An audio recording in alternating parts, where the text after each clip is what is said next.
waxaa halkan ka dhacay shirarkii soo socday mid ka mid ah sidaad ogtihiin wuxuu soo bilowday 25 bishii hore kadibna waxa way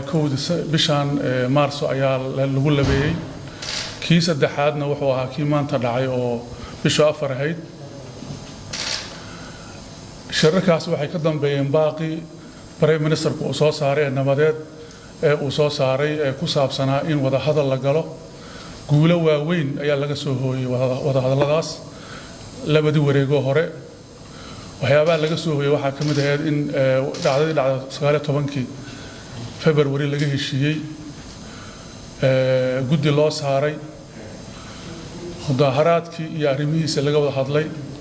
sida ogtiin dawladdu waxay qabtay in mudaharaad xilligan uusan ku haboonayn arrimaha la xiriira caafimaadka iyo amniga awgeed hayeeshee murashaxiintu waxay ku adkeysteen in la qabto mudaharaad dawladdu iyadoo tixgelinaysa wada hadallada iyo isfahamka siyaasadda kana soo horjeeda wax kasta oo colaad iyo tension abuuraya waxay ogolaateen in mudaharaadka la qabto kadibna waxaa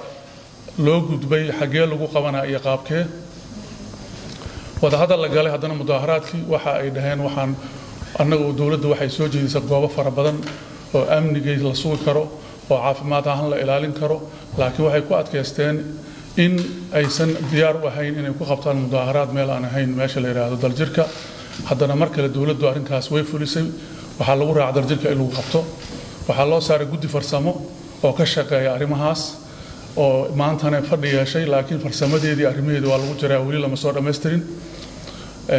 qaabka ay ku dhici doontana waa wax farsamo ku jira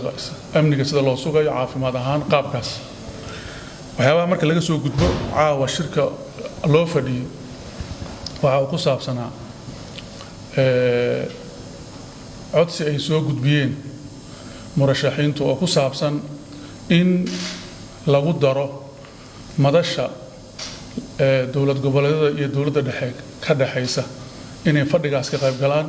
oo waxyaabihii lagu heshiiyey 17 September iyo 16 hadeer Baydhabo in ay rabaan fadhiyadaas inay ka qayb galaan oo madasha lagu beeriyo arrinkaasi sida aad ogtiin saacada dheer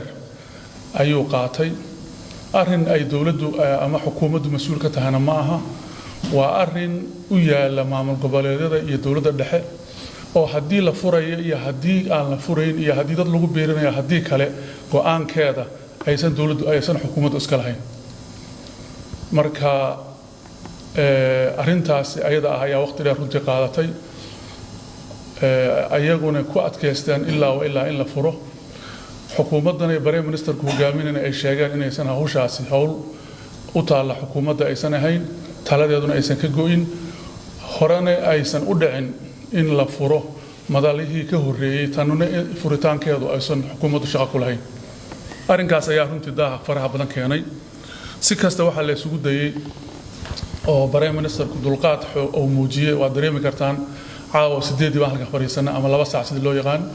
haddana waxay maraysaa saacad adigu 3 habeenimo ama 9 saac habeenimo waa saacado dheer oo ilaa 7 saacadood ah intaasina waxa la isku dayay in laga qanciyo in madashaas furitaankeedu uusan hawl xukuumaddu leedahay aysan ahayn laakiin xukuumaddu ay diyaar u tahay wixii ku saabsan amniga doorashooyinka in la qabto waxyaabaha uga aadan ee xukuumadda waajibaadkeeda ah inay diyaar u tahay sidaad ogtihiin doorashada qabashadeeda xukuumaddu waxa waaye waxyaabaha ay ka dhigayso hortiminta ay siinayso hadda kor waa la socotaan Prime Ministerku inuu yiri asagoo la taagan madaxweynaha dowlad goboleedka qaarkood inuu yiri inay bilaabato inuu jeclaa inuu safar u galay hayeeshee bilaabashada doorashada iyo wax ka qabadkeedu waa hawl aan xukuumaddu runtii aysan carqalad ku ahayn oo meel kale laga carqaladeynayo taasna waxaan filayaa dadka Soomaaliyeed guud ahaan aad iyo aad ay og yihiin intaa waxaa dheer baaqii Prime Minister ku jeediyay ee wada hadalada ku furmeen wali waa sidiisi gogoshi waa fidsan tahay wada hadal siyaasadna sidiisa hal maalin lagu ma goyn karo wareegyo badan uu leeyahay dulqaad iyo sal adeeg fara badan buu u baahan yahay xukuumaddu waxay diyaar u tahay in ay u dulqaadato loo sal adeego waqti la siiyo wixii wareeg lagu xalli waayo wareegyo kale loo gudbo ayay diyaar u tahay ma aaminsan annagu in wada hadalku sidaa ku xirmay waxaan aaminsannahay in fursada weli jiraan lana sii wadi karo ayna tahay sideera siyaasaddu wax u baahan sabar iyo dulqaad iyo sal adeeg dheer